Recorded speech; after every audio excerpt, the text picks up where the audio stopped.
JBL to. Itong isa kong dating ginagamit. Ang problema ko dito sa JBL na to, sobrang hina ng volume. Sobrang hina. Maganda lang to, very light. Ganun. Kaya lang, sobrang hina ng volume niya. Nakasagad na hina pa rin. Ito, very chunky lang siya, malaki. Pero, ang ganda ng tunog. Walang sinabi itong JBL na to. Walang sinabi to. Ang ganda ng tunog nito. Pero ito walang noise cancelling. Kaso nga lang, para lang siyang may noise cancelling. Kasi buong buo yung yung nasa tenga mo. Yan Baga walang awala yung tunog. Kaya ang sarap nung kanyang ng bass niya, sarap. Hindi siya garalgal. Meron din pala Ayan right, left.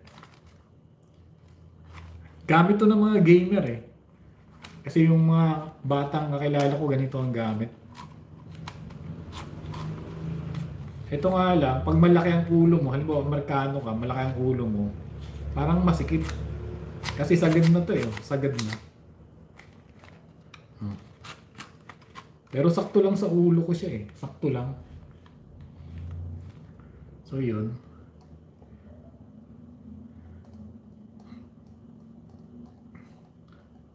Siguro yung final thoughts ko dito hindi rin siya pang gaming Pwede mo rin siyang dalhin. Pwede mo rin siyang dalhin sa travel. Kahit malaki.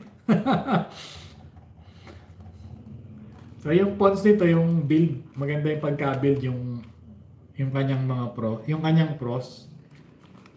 Solid yung pagka-build niya, solid.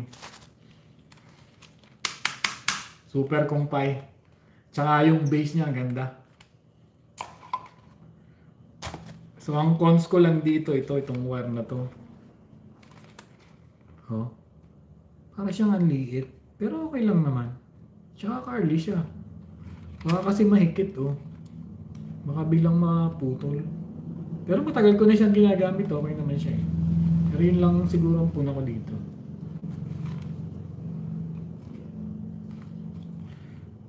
Ayun.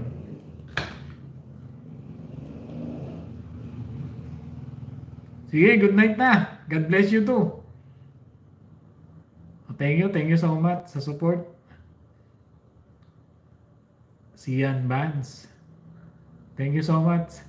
Sige, tatandaan ko yung pangalan mo. Sige, taway mag-ano na rin, mag-off na rin ako. Naisipan ko lang mag-live. Sino pa kaya itong isang nanonood? Dalawa Bira kasi ako mag-live Ano baga ang mga pictures ang nandito?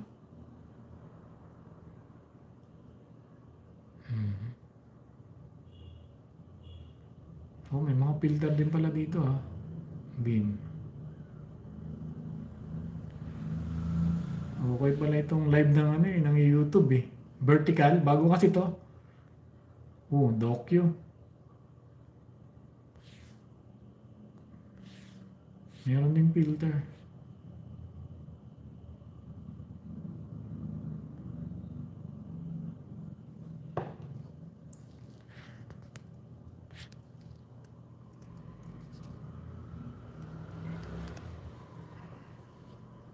Ang pictures ng live ng to.